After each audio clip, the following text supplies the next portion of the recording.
ಅಧಿವೇಶನದ ಸಂದರ್ಭದಲ್ಲಿ ಸ್ನೇಹಿತರಾದ ಮೊನ್ನೆ ಯುವದಳ ರಮಣಾಪುರ ಅವರು ದೂರವಾಣಿ ಮೂಲಕ ಕರೆ ಮಾಡಿ ಅಲೆಮಾರಿ ಸಮುದಾಯದ ಮುಖಂಡರು ಬರ್ತಾರೆ, ಭೇಟಿ ಮಾಡ್ತಾರೆ. ಅದನ್ನು ಕೇಳಿ ವಿಧಾನಸಭೆಯಲ್ಲಿ ಆ ಬಗ್ಗೆ ಚರ್ಚೆ ಮಾಡಿ ನ್ಯಾಯ ಒದಗಿಸಿಕೊಡ್ಬೇಕು, ಸಮಾಜಕ್ಕೆ ನ್ಯಾಯವನ್ನು ಇರ್ತಕ್ಕಂಥ ಅಭಿಪ್ರಾಯವನ್ನು ಹೇಳಿ ಆ ಹಿನ್ನೆಲೆಯಲ್ಲಿ ಅವರು ಬಂದಾಗ ಮಾಹಿತಿಗಳನ್ನು ಸಂಗ್ರಹಿಸಿ ಈಗಾಗಲೇ ಅವರು ಹೇಳಿದ್ರು, ಪ್ರಶ್ನೆಯನ್ನು ಕೂಡ ಹಾಕಿದ್ದೀವಿ. ಆದರೆ ವಿಧಾನಸಭೆ ಅಧಿವೇಶನ ನಿಗದಿತ ವೇಳೆಗೆ ನಿಲ್ಲಿಲ್ಲ, ಮಧ್ಯದಲ್ಲಿ ಮುಖಕ್ಕಾಯಿತು. ಹಾಗಾಗಿ ಅದು ಚರ್ಚೆಗೆ ಅವಕಾಶ ಆಗಲಿಲ್ಲ. ಮೊನ್ನೆ ಮತ್ತೆ ನನಗೆ ದೂರವಾಣಿ ಕರೆ ಮಾಡಿ ಹೇಳಿದರು, ಮೀಟಿಂಗ್ ಮಾಡಲಿಕ್ಕೆ ಒಂದು ಸ್ಥಳಾವಕಾಶವನ್ನು ಮಾಡಿಕೊಡಿ ಅಂತ ಹೇಳಿ. ನಾನು ಸೋಮವಾರ ಸಂಜೆ ಬಂದೆ. ದೂರವಾಣಿ ಮೂಲಕ ನಮ್ಮ ಪಿ ಎಗೆ ಹೇಳಿದ್ದೆ, ರೋಡಲ್ಲಿ ಒಂದು ಸಮಾಧಾನವನ್ನು ಕಾಯ್ದಿರಿಸಿ ಅಂತ ಹೇಳಿ.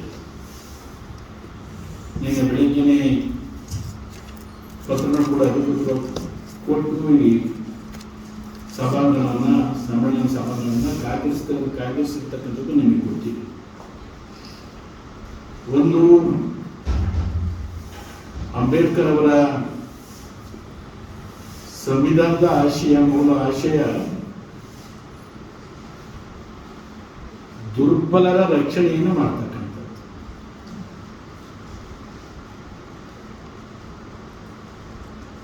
ದುರ್ಬಲರಲ್ಲಿ ಅತಿ ದುರ್ಬಲರು ನೀವು.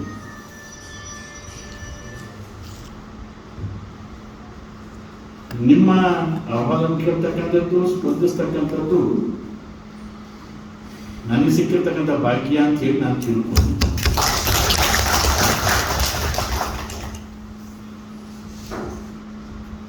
ಇವತ್ತಿನ ಸಂದರ್ಭದಲ್ಲಿ ಹೇಳ್ತಾ ಇದ್ದೀನಿ, ಸ್ವಾತಂತ್ರ್ಯ ಸಿಕ್ಕಿ 75 ವರ್ಷಗಳಾದರೂ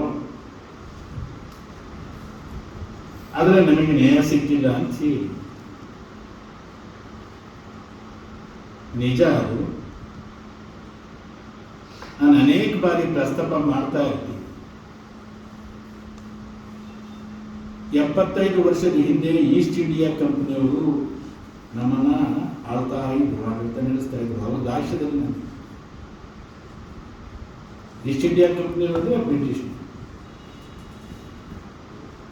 ಅವ್ರನ್ನ ಅನೇಕರ ತ್ಯಾಗ, ಬಲಿದಾನ, ಹೋರಾಟದ ಫಲವಾಗಿ ನಮಗೆ ಸ್ವಾತಂತ್ರ್ಯ ಸಿಕ್ತು.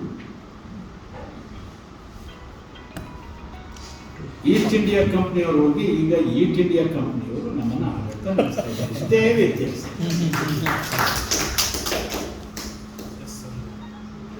ಈಸ್ಟ್ ಇಂಡಿಯಾ ಕಂಪನಿಯವರು ನಮ್ಮವರೇ ನಮ್ಮನ್ನು ಶೋಷಣೆ ಮಾಡ್ತಾ ಇದ್ದಾರೆ, ತಿಂತಾ ಇದ್ದಾರೆ. ಬಡವರಿಗೆ ರಕ್ಷಣೆ ಕೊಡ್ತಾ ಇಲ್ಲ, ಬಲಾಢ್ಯರಿಗೆ ರಕ್ಷಣೆ ಸಿಗ್ತಾ ಇದೆ, ಬಡವರಿಗೆ ಶಿಕ್ಷೆ ಕೊಡ್ತಾ ಇದ್ದಾರೆ. ಎಗ್ಗಿಲ್ಲದೆ ಹೋರಾಡಳಿತ ನಡೀತಾ ಇದೆ, ಎಗ್ಗಿಲ್ಲದೆ. ಅದು ಆ ಪಕ್ಷದ ಸರ್ಕಾರ, ಈ ಪಕ್ಷದ ಸರ್ಕಾರ ಅಂತ ನೀವು ಹೇಳಲಿಕ್ಕೆ ಹೋಗ್ತಾ ಇದೆ. ಸ್ವಲ್ಪ ವ್ಯತ್ಯಾಸ ಇರ್ಬೋದು. ಈ ದುರಾಡಳಿತಕ್ಕೆ, ಅಕ್ರಮಕ್ಕೆ, ಅವ್ಯವಹಾರಕ್ಕೆ, ಲೂಟಿಗೆ, ಭ್ರಷ್ಟಾಚಾರಕ್ಕೆ ಜಾತಿನೂ ಇಲ್ಲ, ಪಕ್ಷನೂ ಇಲ್ಲ. ಇದೆಯಾ? ಅದಕ್ಕೆಲ್ಲ ಒಂದೇನೆ. ಸುಮ್ಮನೆ ಮೇಲ್ಮಟ್ಟದಲ್ಲಿ ನಾನು ಹೊಡೆದಂಗೆ ಮಾಡ್ತೀನಿ, ನೀವು ಅರ್ಥ ಮಾಡಿ ಅಂತ ಹೇಳಿ ಹೋಗ್ತಾ ಇರೋದನ್ನ ನನ್ನ ಹತ್ತಿರದಿಂದ ಗಮನಿಸಿದ್ದೀನಿ. ಇವತ್ತು ವಕೀಲರುಗಳು ಕೂಡ ಕೆಲವು ಇದ್ದೀವಿ, ಎಲ್ಲ ಕ್ಷೇತ್ರಗಳು ನೈತಿಕತೆಯನ್ನು ಕಳೆದಿದೆ.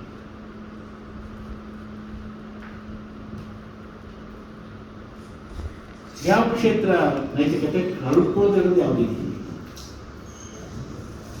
ಹೇಳ್ತಾ ಇದ್ವಿ, ಹಿಂದೆ ನಮ್ಮಲ್ಲಿ ಶಾಸಕಗಳಿದ್ರು, ದೇವರಾಜ ಅರಸು ಕಾಲದಲ್ಲಿ, ಇವತ್ತಿಲ್ಲ. ಜಾತಿ ಧರ್ಮದ ಆಧಾರದ ಮೇಲೆ ಇವತ್ತು ಚುನಾವಣೆಗಳು ನಡೀತವೆ ಅಂತಕ್ಕಂಥ ಒಂದು ಅಭಿಪ್ರಾಯದ ಮೇಲೆ ನೀವು ಮಾತನಾಡ್ತಾ ಇದ್ದೀರಿ. ಜಾತಿ, ಧರ್ಮ, ಹಣ, ಬಲ, ತೋಳ್ಬಲ ಈ ಎಲ್ಲದರ ಆಧಾರಗಳ ಮೇಲೆ ಚುನಾವಣೆಗಳು ನಡೀತವೆ. ನೈತಿಕತೆ ಇಟ್ಕೊಂಡವ್ರು ಇವತ್ತು ರಾಜಕಾರಣದಲ್ಲಿ ಇರಬೇಕಾ ಇರಬೇಡ ಅಂತಕ್ಕಂಥ ಆಲೋಚನೆಗೆ ಬಂದ್ಬಿಟ್ಟಿದ್ದಾರೆ. ಹಿಂದೆ ಅವ್ನು ಲಂಚ್ಕೋರ ಅಂದ್ರೆ ಅವ್ರನ್ನ ಹತ್ರಕ್ಕೆ ಸೇರಿಸ್ತದಿಲ್ಲ ಜನ. ಇವತ್ತು ಊಟಿಕೋರರಿಗೆ ಗೌರವ ಜಾಸ್ತಿ, ಮರ್ಯಾದೆಗಳು ಜಾಸ್ತಿ.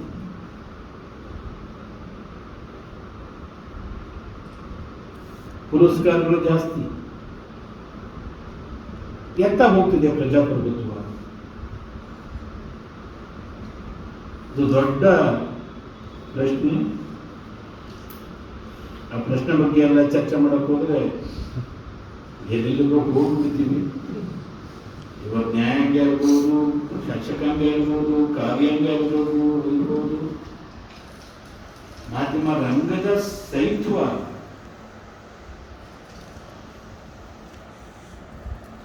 ನೈತಿಕತೆ ಉಳಿಸ್ಕೊಂಡು ಕಾರ್ಯವನ್ನ ಹಂಗಾದ್ರೆ ಸರಾಸಕ್ಟಾಗಿ ಇರ್ತೀರಂದ್ರೂ ಇಲ್ಲ.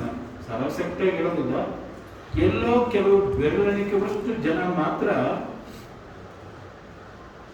ಉಳ್ಕೊಂಡಿದ್ದಾರೆ, ನೈತಿಕತೆ ಉಳಿಸ್ಕೊಂಡಿದ್ದಾರೆ. ಇವತ್ತು ಮೌಲ್ಯಗಳ ಅಧಃಪತನ ಆಗೋದು, ನೈತಿಕತೆನೂ ಬಹಳಷ್ಟು ಕುಸಿದೆ. ಇವತ್ತಿಂದ ರೈತ ಸಂಘ ಇತ್ತು, ಎಷ್ಟು ಬಲಾಢ್ಯವಾಗಿತ್ತು. ದಲಿತ ಸಂಘ ಇತ್ತು, ಎಷ್ಟು ಬಲಾಢ್ಯವಾಗಿತ್ತು. ರಕ್ಷಣಾ ವೇದಿಕೆಗಳಿದ್ದು ಎಷ್ಟು ಬಲಾಢ್ಯವಾಗಿತ್ತು.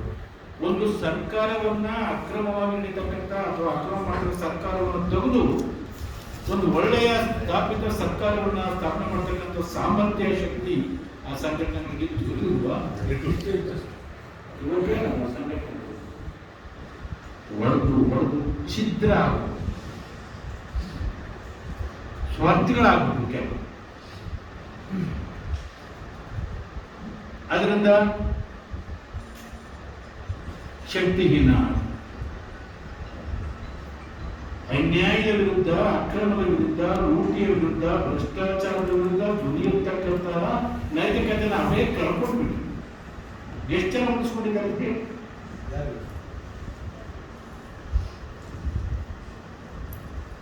ನಾನು ಬೆಂಗಳೂರು ಪುರಭವನ ಮುಂದೆ 39 ದಿವಸ ನಾವು ನಿರಂತರವಾಗಿ ದಂಡಿ ಮಾಡಿದ್ವಿ.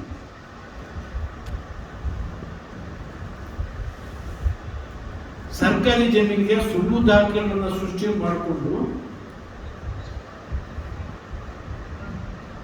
ಹಕ್ಕನ್ನು ಸ್ಥಾಪನೆ ಮಾಡ್ಕೊಂಡಿದ್ದಾರೆ. ಇದು ಕ್ರಿಮಿನಲ್ ಸ್ವರೂಪದ ಪ್ರಕರಣಗಳಿವು. ಇದು ಒಂದಲ್ಲ, ಎರಡಲ್ಲ, ಸಾವಿರಾರು ಪ್ರಕರಣಗಳಿದ್ದಾವೆ.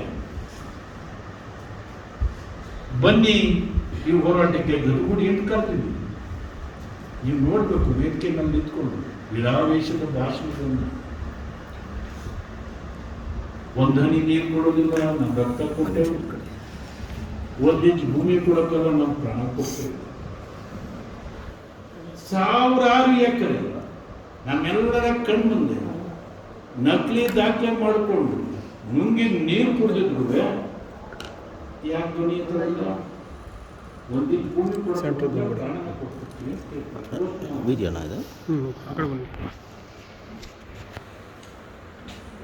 ಇವೆಲ್ಲ ಹೆಚ್ಚಿ ಸಾಂಗ್ರೆ ಹೆಸರಿಗೆ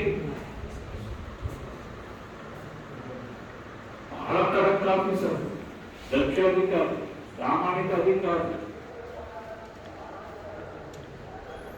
ಅವ್ರ ಹೆಸರಿನಲ್ಲಿ ಹೆಚ್ಚಿ ಸಾಂಗ್ರೆಯನ್ನ ಬಂದ್ರು, ಸಾಂಗ್ರೆಯನ್ನು ಎಲ್ಲರೂ ಫಿಲಂಬೇರೆ ದೂರ ಮಾಡೋದು ಅಂತ ಹೇಳಿ ಅವರು ಅವ್ರ ಹೆಂಡತಿ ಹೆಸರಿನಲ್ಲಿ, ಮಗಳ ಹೆಸರಿನಲ್ಲಿ, ಅಲ್ಲಿನ ಹೆಸರಿನಲ್ಲಿ, ಬೀಟಿ ಹೆಸರಿನಲ್ಲಿ ಸರ್ಕಾರಿ ಜಮೀನಿಗೆ ನಕಲಿ ದಾಖಲೆ ಸೃಷ್ಟಿ ಮಾಡಿ 2 ಎಕರೆ ಏಕೆಕರೆ ಇಲ್ಲೇ ಜಾಗ ಹೋಗಿ ಕಡೆನಡಿ ಹೆಸರಿನಲ್ಲಿ 22ರಲ್ಲಿ ಯಾಕೆ ಹೆಸರನ್ನು ಪ್ರಸ್ತಾಪ ಮಾಡದೇ ಇದೆ? ಯಾರನ್ನ ನೀವು ನಾವು ನಂಬಿದ್ರೋ ಆದರ್ಶ ವ್ಯಕ್ತಿ ತಿಳ್ಕೊಂಡಿದ್ವೋ ಅವರೇ ಹಿಂಗ್ ಮಾಡಿದ್ರೆ ಅಂದ್ರೆ ಇನ್ನೇನು ಮುಂದಿದೆ ಅಂತವ್ರ ಮುಖವಾಡವನ್ನ ಕಳಚಬೇಕು ಅಂತ ನನ್ನ ದೃಷ್ಟಿಯಿಂದಲೇ ನಾನು ಆ ಹೆಸರನ್ನ ಪ್ರಸ್ತಾಪ ಮಾಡಿದೆ.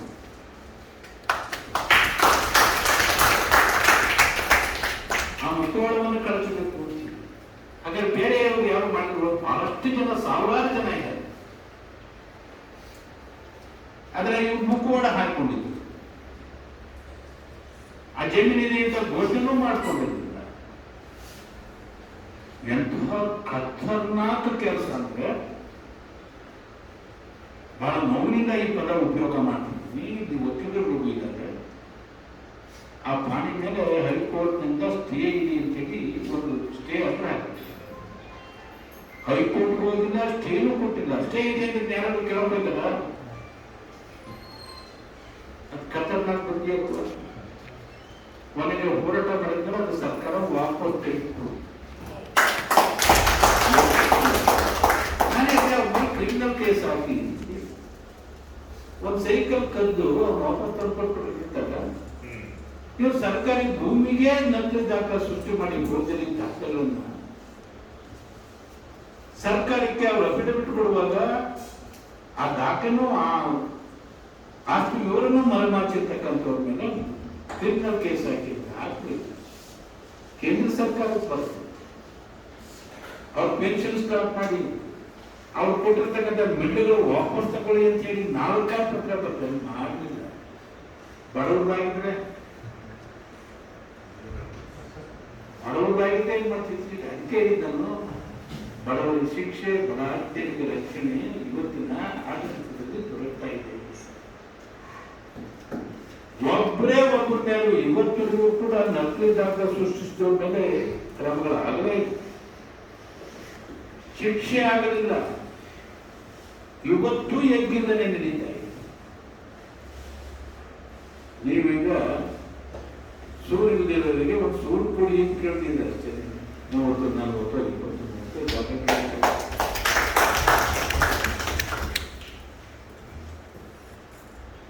ಇದು ನಮ್ಮ ಪ್ರಜಾಪ್ರಭುತ್ವ.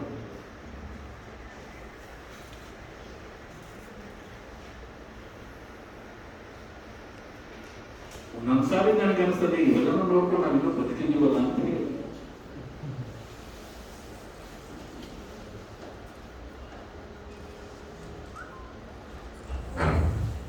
ಬಹಳ ದುರಾಡಳಿತ ನಡೀತಾ ಇದೆ. ಬಹುತೇಕರು ಅದಕ್ಕೆ ಸಾಥ್ ಕೊಡ್ತಾ ಇದ್ದಾರೆ. ಅದು ಬೇಸರನ್ನು ಕೂಡ ಆಗ್ತದೆ ಅಂತ ಮಾತನ್ನು ಹೇಳ್ತಾರೆ. ಇವತ್ತಿನ ಸಮ್ಮೇಳನ ಸಭಾಂಗಣವನ್ನು ಕಾಣಿಸಿದ ಅಷ್ಟೇ ಇಲ್ಲ, ಇವತ್ತಿನ ಲೋಕ ಉಪವಾಸ ಕೂಡ ನಾನೇ ಮಾಡ್ತೀನಿ ಅಂತ ಹೇಳಿದ್ದೆ.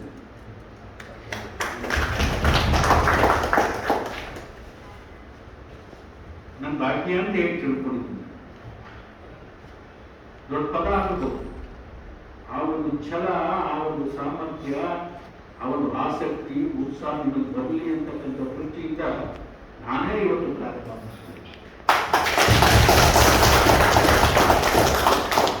ಸಮುದಾಯದಿಂದ ಬಂದಿದ್ದಿಲ್ಲೋ, ಆ ಸಮುದಾಯದ ಮುಖಂಡಗಳಾಗಿ, ಪ್ರತಿನಿಧಿಗಳಾಗಿ ಇವತ್ತು ಮೀಟಿಂಗ್ ಮಾಡ್ತಿದ್ರು.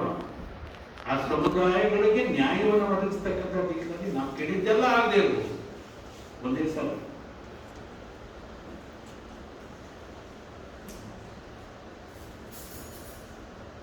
ಆದರೆ ಆ ಸಮುದಾಯಗಳ ಒಂದು ಹೆಸರಿನಲ್ಲಿ ಒಂದು ಸಾರ್ಥಕತೆಯನ್ನು ಪಡ್ಕೊಂಡು ಹೋಗ್ತೀವಿ. ಅದರಿಂದ ನೆಮ್ಮದಿ ಸಿಗ್ತದೆ, ಅದರಿಂದ ನೀವು ನೆಮ್ಮದಿ ಕಾಣಬಹುದು. ಇವತ್ತು ಸುಮಾರು 74 ಅಲೆಮಾರಿ ಸಮುದಾಯಗಳಿದ್ದಾವೆ ಅಂತ ಹೇಳಿದ್ರೆ ಸುಮಾರು 25 ಲಕ್ಷ ಇರ್ಬೋದು. ಆದರೆ ಇನ್ನೂ ಕೂಡ ಗಣತಿ ಸಮರ್ಪಕವಾಗಿ ಆಗಲಿಕ್ಕೆ ಸಾಧ್ಯ ಆಗಲಿಲ್ಲ ಅಂತ ಹೇಳಿ ನನ್ನ ಭಾವನೆ.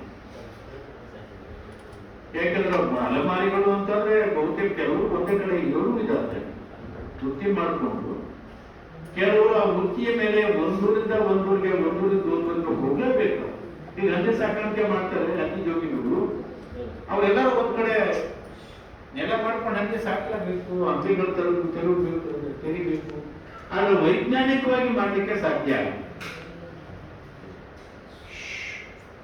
ಆ ವೈಜ್ಞಾನಿಕವಾಗಿ ಸಾಕಾಣಿಕೆ, ವೈಜ್ಞಾನಿಕವಾಗಿ ಹಂದಿಗಳನ್ನ ತೆರಿಲಿಕ್ಕೂ ಕೂಡ ಕ್ರಮ ಕೈಗೊಳ್ಬೇಕಾಗುತ್ತೆ. ಈ ತೊಗಲುಕೊಂಬೆಯವರು ಒಂದ್ ಕಡೆ ಇರ್ಲಿಕ್ಕೆ ಸಾಧ್ಯ, ಕಣಿ ಹೇಳೋರು ಒಂದೂರಲ್ಲಿ ಇರಕ್ಕೆ ಸಾಧ್ಯ, ಗೊಂಬೆ ಆಡಿದವರು ಒಂದು ಊರಿನಲ್ಲಿ ಇರ್ಲಿಕ್ಕೆ ಸಾಧ್ಯ ಇಲ್ಲ, ಊರು ಹೋಗ್ಲೇಬೇಕಾಗ್ತದೆ. ನೋಡಿ ಆಟಗಳನ್ನು ಮಾಡ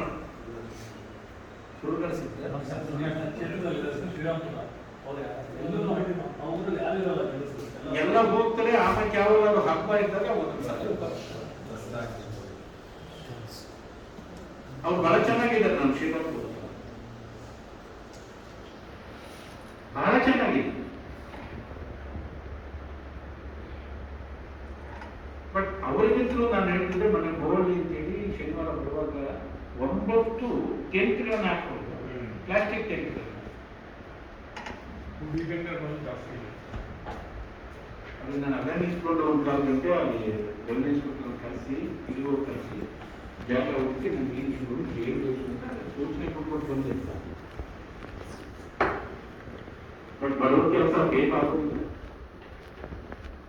ಟೇಬಲ್ ಹೋಗಿ ನೋಡ್ರಿ, ಹಂಗೆ ನೋಡ್ತಾ ಹಾಕೋಲ್ಲ ವ್ಯವಸ್ಥೆ ಆ ಮಟ್ಟಕ್ಕೆ ಬಂದು ಸಾರ್ವಜನಿಕ ಕೆಲಸ ಯಾರು ನೋಡ್ತಾರೆ ಅಂತ ಆಡಳಿತಗಳಿಲ್ಲ ಇವತ್ತು. ಆದರೆ ನಾವು ಜಾಗರೂಕರಾಗಿ ಅವರಿಗೆ ನ್ಯಾಯ ಒದಗಿಸ್ತಾ ದಿಕ್ಕಿನಲ್ಲಿ ಹೋರಾಟಗಾರರು ಹೋರಾಟ ಮಾಡಬೇಕಾಗ್ತದೆ. ಹೇಳ್ಬಿಟ್ಟು ಬಂದಿದ್ದೀವಿ ಆಗ್ತದೆ ಅಂತ ನನಗೂ ಭಾವನೆ ಇಲ್ಲ. ನಾಳೆಗೆ ಹೋಗಿ ಅಂತ ಹೇಳಿದೆ ನಾನು, ಸೋಮವಾರಕ್ಕೆ ಹೋಗಿ ಅಂತ ನಾನು ಭಾನುವಾರ. ಆ ದಿಕ್ಕಿನಲ್ಲಿ ಈಗ ಅವ್ರು ಕೇಳಿದೆ, ನಾನು ಆಧಾರ್ ಕಾರ್ಡ್ ಮಾಡಿಸ್ಕೊಂಡಿದ್ದೀವಿ ಸರ್ ಅಂತ, ವೋಟರ್ ಐ ಡಿ ಕೂಡ ಇದೆ ಅಂತೇಳಿ. ಪ್ರತಿಯೊಬ್ಬರು Aadhaar card voter I D ಮಾಡಿಸ್ಕೊಂಡ್ರೆ ಎಲ್ಲಿ ಹೋಗಿ ಬಂದರೂ ಒಂದು ಜಾಗಕ್ಕೆ ಬರಲೇಬೇಕಾಗುತ್ತೆ. ಆ ಮಕ್ಕಳಿಗೆ ಶಿಕ್ಷಣ ಕೊಡಿಸ್ಬೇಕು. ಆ ದಿಕ್ಕಿನಲ್ಲಿ ಹಂತ ಹಂತವಾಗಿ ನಾವು ಪ್ರಯತ್ನಗಳನ್ನು ಮಾಡ್ಕೊಂಡು ಹೋಗಿ ಇವತ್ತೇನು 6 ಹಕ್ಕೊತ್ತಾಯಗಳನ್ನು ಬೇಡಿಕೆಗಳನ್ನು ನೀವು ಇಟ್ಟಿದ್ದೀವಿ. ನಾನು ಸಲಹೆ ಅಸೆಂಬ್ಲಿ ನಡೆಯುವ ಬೇಕಾದ್ರೆ ಒಂದು ದಿವಸ ಮಿನಿಸ್ಟರ್ ಜೊತೆ ಮೀಟಿಂಗ್ ಏರ್ಪಾಡು ಮಾಡಿ ನೀವೆಲ್ಲ ಹೋಗ್ತಿದ್ರೆ ಮೀಟಿಂಗ್ ಮಾಡೋಣ, ನಾನು ಬರ್ತೀನಿ, ನಿಮ್ಮ ಜೊತೆ ಇರ್ತೀನಿ. ಅವ್ರ ಗಮನಕ್ಕೆ ಇರ್ತಾರೆ. ನಾನು ಎಲ್ಲವನ್ನೂ ಆಗದೆ ಇರುತ್ತೆ, ಗಲಮಾರಿ ಕೋಶ ಏನಿದೆ ಅದು ನಿಗಮ ಮಾಡಿಕೊಡಿ ಅಂತ ಕೇಳೋದು.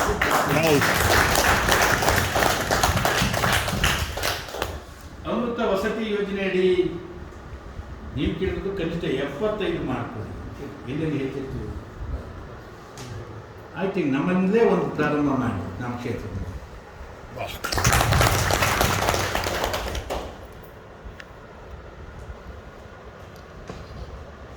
ಹಂದಿ ಸಾಕಾಣಿಕೆಗೆ ಅದನ್ನು ಅಭಿವೃದ್ಧಿಪಡಿಸಲಿಕ್ಕೆ, ಮಾರುಕಟ್ಟೆ ಒದಗಿಸಲಿಕ್ಕೆ ಸುಧಾರಿತ ಮಾಂಸದ, ನಾನು ಮೊದಲೇ ಪ್ರಸ್ತಾಪ ಮಾಡದೆ. ನಿಮಗೆ ರಾಜ್ಯ ಮಟ್ಟದಲ್ಲಿ ಒಂದು ಜಮೀನು ಬೇಕು, ಅದನ್ನು ಮಿನಿಸ್ಟರ್ ಮೂಲಕನೇ ಸರ್ಕಾರಿ ಜಮೀನು ಸಾಕಷ್ಟಿದೆ.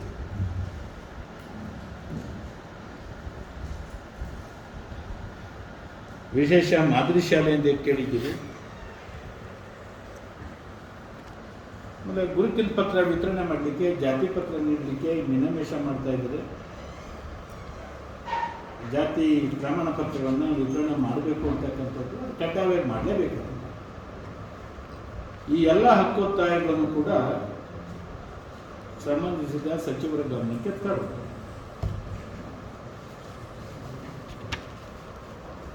ಅವರಿಗೆ ಸ್ವಲ್ಪ ಕಾಲಾವಕಾಶನೂ ಕೂಡ ಕೊಡಬೇಕಾಗ್ತದೆ.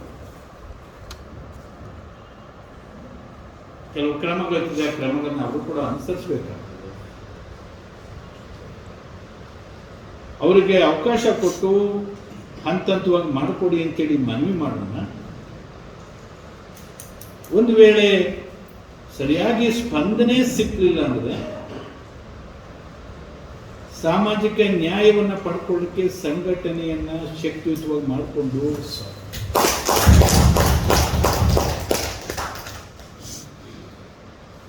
ಸಾಮಾಜಿಕ ನ್ಯಾಯ ಪಡ್ಕೊಳ್ಬೇಕು ಅಂದರೆ ಅದಕ್ಕೆ ನಮ್ಮ ಸಂಘಟನೆಯ ಶಕ್ತಿ ಕೂಡ ಬೇಕಾಗ್ತದೆ, ಕೊರಳಿನ ಶಕ್ತಿನೂ ಕೂಡ ಬೇಕಾಗ್ತದೆ. ಅದು ಮೊದಲು ಮಿನಿಸ್ಟ್ರ್ ಜೊತೆ ಒಂದು ಮೀಟಿಂಗ್ ಮಾಡಲಿಕ್ಕೆ ಅವಕಾಶ ಕೊಡಿ, ಮೀಟಿಂಗ್ ಮಾಡಿ ಸ್ವಲ್ಪ ಕಾಲಾವಕಾಶ ಕೊಟ್ಟು ಆಮೇಲೆ ಅವಶ್ಯಕತೆ ಬಿದ್ದರೆ ಒಂದು ದೊಡ್ಡ ಮಟ್ಟದಲ್ಲಿ ಒಂದು ಸಮ್ಮೇಳನ, ಒಂದು ಅವರು ಸ್ಪಂದನೆ ಮಾಡಿದರೆ ಇದನ್ನೇ ಒಂದು ಹರ್ಷೋದ್ಗಾರ ಅಂತೇಳಿ ಒಂದು ದೊಡ್ಡ ಸಭೆ ಮಾಡಿ. ನಿಮ್ಮ ಸಭೆ, ಒಕ್ಕೊಲಿನ ಸಭೆ, ನೀವೆಲ್ಲ 74 ಸಮುದಾಯಗಳೇನಿದ್ದೀರಿ, ಅಲೆಮಾರಿ ಸಮುದಾಯಗಳು, ನೀವೆಲ್ಲ ಮನಸ್ಸು ಮಾಡಿದರೆ ಒಂದು 25,000 ಜನ ಸೇರಿಸ್ಬೋದು, 400 ಜನ 500 ಜನ ಆ ಮಟ್ಟಕ್ಕೆ ಹೋದಾಗ ಯಾವುದೇ ಸರ್ಕಾರ ಇರಲಿ ಅಲ್ಲಿ ಬಂದು ಉತ್ತರ ಕೊಡಬೇಕಾಗ್ತದೆ, ಮನವಿ ಸ್ವೀಕಾರ ಮಾಡಬೇಕಾಗ್ತದೆ. ಮನವಿ ಸ್ವೀಕಾರ ಮಾಡೋದಷ್ಟೇ ಅಲ್ಲ, ಆ ಜನರ ಆಸೆ ಆಶೋತ್ತರಗಳೇನಿದೆ ನ್ಯಾಯಯುತವಾಗಿರ್ತಕ್ಕಂಥದ್ದು ಅದಕ್ಕೆ ಸ್ಪಂದನೆ ಮಾಡಲೇಬೇಕಾಗ್ತದೆ. ಆ ಕೂಗನ್ನು ಮುಟ್ಟಿಸ್ತಕ್ಕಂಥ ಸಂಘಟನೆ ನೀವು ಮಾಡ್ತೀವಿ. ಇದು ಒಂದೇ ದಿವಸದಲ್ಲಿ ಮಾಡಲಿಕ್ಕೆ ಆಗ್ತದೆ ಅಂತೇಳಿ ನಿಮ್ಮ 74 ಸಂಘಟನೆಗಳೇನಿದ್ದೀರಿ, ನೀವು ಆ ಪಂಗಡಗಳನ್ನು ಜಾಗೃತರನ್ನಾಗಿ ಮಾಡಿ ಸಂದರ್ಭ ಬಿದ್ದರೆ ಸಮ್ಮೇಳನ ಮಾಡಲಿಕ್ಕೂ ಕೂಡ ರೆಡಿಯಾಗಿ. ಸೊ ಯಾರು ಒಬ್ಬರದ್ದು ಇಬ್ಬರದ್ದು ನಂಬರ್ ಕೊಡಿ, ಕಾಂಟ್ಯಾಕ್ಟ್ ಇರ್ತೀವಿ. ಅಸೆಂಬ್ಲಿ ಶುರುವಾದಾಗ ಮಿನಿಸ್ಟ್ರಿಗೆ ಹೇಳಿ ಒಂದು ದಿವಸ ಮೀಟಿಂಗಿಗೆ ಫಿಕ್ಸ್ ಮಾಡಿಕೊಡ್ತೀವಿ. ಅವತ್ತು ಒಂದು 10-15 ಜನ, ಯಾಕೆಂದರೆ ಎಲ್ಲನೂ ಕೂತ್ಕೊಂಡು ಮೀಟಿಂಗ್ ಮಾಡಲಿಕ್ಕೆ ಆಗೋದಿಲ್ಲ. ಆಮೇಲೆ ನೀವು ಬೇಕಾದ್ರೆ ಇಲ್ಲೇ ಕೂತ್ಕೊಂಡು ಅಲ್ಲಿ ಏನಾಯಿತು ಅಂತೇಳಿ ಇವರೆಲ್ಲರಿಗೂ ವಿವರಣೆ ಕೊಡಿ. ಯಾಕೆಂದರೆ ಯಾರನ್ನೂ ಕೂಡ ನಾವು ಪಾರದರ್ಶಕವಾಗಿರಬೇಕು, ಮುಚ್ಚಿಡಬಾರ್ದು. ಎಲ್ಲರೂ ಕೂಡ ಜೊತೆ ಕೂತು ಚರ್ಚೆ ಮಾಡಿ ಹಂಚಿಕೊಂಡು ಅಭಿಪ್ರಾಯಗಳನ್ನು ಹಂಚಿಕೊಂಡು ಸಲಹೆಗಳನ್ನು ಸ್ವೀಕಾರ ಮಾಡಿ ಮುಂದಿನ ಹೆಜ್ಜೆ ಇಡಲಿಕ್ಕೆ ಅನುಕೂಲ ಆಗ್ತದೆ. ಆ ದಿಕ್ಕಿನಲ್ಲಿ ಹೋಗೋಣ ಅಂತಕ್ಕಂಥದ್ದು ನನ್ನ ಅಭಿಪ್ರಾಯ. ಸೊ ಇವತ್ತು ಏನು ಮೀಟಿಂಗ್ ಸೇರಿದ್ದೀವಿ, ರಾಜ್ಯ ಮಟ್ಟದ ಒಂದು ಅಲೆಮಾರಿ ಸಮುದಾಯಗಳ ಸಮಿತಿ ಮೀಟಿಂಗ್ ಇದೆ. ಈ ಮೀಟಿಂಗಿನ ನಿರ್ಣಯಗಳನ್ನು ಒಂದು ನಿರ್ಣಯ ಮಾಡಿಬಿಡಿ. ಹಕ್ಕೊತ್ತಾಯಗಳು ಸಭೆ ಇದನ್ನು ನಿರ್ಣಯ ಮಾಡ್ತು ಅಂತೇಳಿ ಈ ಹಕ್ಕೊತ್ತಾಯಗಳನ್ನ ನಿರ್ಣಯ ಮಾಡೋಕ್ಕೆ ಏನಾದ್ರು ತೊಂದರೆ ಇದೆಯಾ? ಇಲ್ಲ ಸರ್. ನಮ್ಮ ಹಕ್ಕೊತ್ತಾಯಗಳು ಇದು ಅಂತೇಳಿ ಒಂದು ನಿರ್ಣಯ ಮಾಡಿ ಆ ನಿರ್ಣಯಗಳನ್ನು ಮಿನಿಸ್ಟ್ರಿಗೆ ಕಳಿಸ್ಕೊಡ್ಲಿಕ್ಕಾಗ್ತದೆ. ಸೊ ನಿರ್ಣಯಗಳನ್ನು ಎಲ್ಲರೂ ಒಪ್ತೀರಾ? ಚಪ್ಪಾಳೆ. ಸೊ ಇಷ್ಟು ಮಾತುಗಳನ್ನು ಹೇಳಿ ಮುಂದಿನ ನಿಮ್ಮ ಹಕ್ಕೊತ್ತಾಯಗಳೇನಿದೆ ಇವಕ್ಕೆ ಬಹುತೇಕ ಜಯ ದೊರಕಲಿ. ನಾನು ಕೂಡ ನಿಮ್ಮ ಜೊತೆ 100% ಇರ್ತೀನಿ, ನನ್ನ ಕೈಲಾದ ಸಹಕಾರವನ್ನು ಕೊಡ್ತೀನಿ ಅಂತಕ್ಕಂಥ ಮಾತನ್ನು ಹೇಳಿ ನಿಮ್ಮೆಲ್ಲರ ಪ್ರೀತಿ ವಿಶ್ವಾಸಕ್ಕೆ ತುಂಬ ತುಂಬ ಆಭಾರಿಯಾಗಿದ್ದೀನಿ. ನಮಸ್ಕಾರ. ನಮಸ್ಕಾರಗಳು. ಮುಖ್ಯಮಂತ್ರಿಗಳ ಜೊತೆ ತಾವು ಅಲ್ಲ, ಮೊದಲು ಕನ್ಸರ್ನ್ ಮಿನಿಸ್ಟ್ರು ಸಂಬಂಧಪಟ್ಟ ಮಂತ್ರಿಗಳನ್ನೇ ಬಿಟ್ಟು ನಾನು ಮುಖ್ಯಮಂತ್ರಿಗಳಿಗೆ ಹೋದರೆ ನಾವು ಕ್ರಮಗಳನ್ನು ಅನುಸರಿಸ್ತಾ ಇಲ್ಲ ಸಂಬಂಧಪಟ್ಟ ಅವ್ರು ಕೇಳಿದರೆ ಸಂಬಂಧಪಟ್ಟ ಮಂತ್ರಿಗಳ ಗಮನಕ್ಕೆ ತಂದು